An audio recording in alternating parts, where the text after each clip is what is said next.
In the shadow of the towering Ethiopian highlands, an empire rose, an African superpower that rivaled Rome and Persia, a kingdom that controlled vast trade routes, minted its own gold coins, and left behind mysteries carved in towering stone obelisks. This is the story of Aksum, the lost empire of Ethiopia. Our story begins over 2,000 years ago in the highlands of northern Ethiopia, in a region known today as Tigray. While Rome and China were forging their empires, Aksum emerged as a powerful state, controlling major trade routes between Africa, the Middle East, and India. But how did this kingdom come to be? Long before Aksum, the land was home to agrarian societies. Some believed that the kingdom of Saba, from across the Red Sea in present-day Yemen, influenced early Aksumite culture. Others point to an even older civilization, DMT, that laid the groundwork for Aksum's rise. What we do know is that by the 1st century CE, Aksum had unified the region and begun its ascent to greatness. Aksum's true power came from its wealth. The kingdom's capital, also called Aksum, became a hub for international trade. Picture the bustling port of Adulis, merchants from India, Persia, and the Roman Empire exchanging silk, spices, and gold.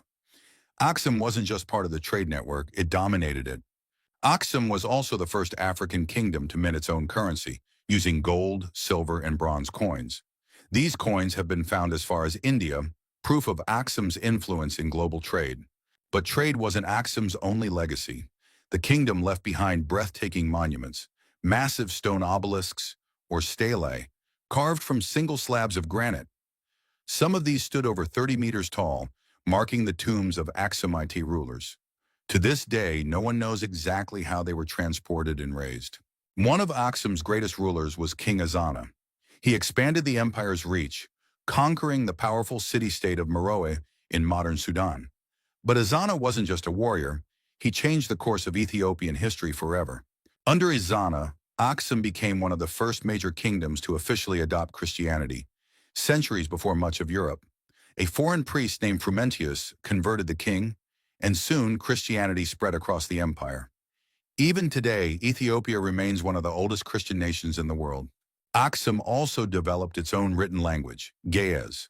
Though no longer spoken, it survives as the liturgical language of the Ethiopian Orthodox Church. Some inscriptions from King Ezana's time are written in 3 languages, Ge'ez, Sabaean, and Greek, showing Aksum's connection to the wider world. But no empire lasts forever. By the 7th century, Aksum faced growing challenges. Trade routes shifted, cutting off Aksum from its economic lifeline. The rise of Islamic naval powers in the Red Sea isolated the kingdom, while Persian forces took control of Yemen, removing one of Aksum's key allies. Environmental factors also played a role. Centuries of farming led to soil depletion, while changes in climate caused prolonged droughts. Without stable food supplies, Aksum weakened. The final blow came with the migration of the Beja people, whose herding practices disrupted Aksum's control over its land. Slowly, the kingdom faded from power. By the 8th century, Aksum was no longer the dominant force it once was. Today, Ethiopia's past and present coexist. The towering stelae of Aksum still stand, a testament to a civilization that once ruled the trade routes of the ancient world. So the next time you hear about great ancient civilizations, remember Aksum, the African empire that shaped history.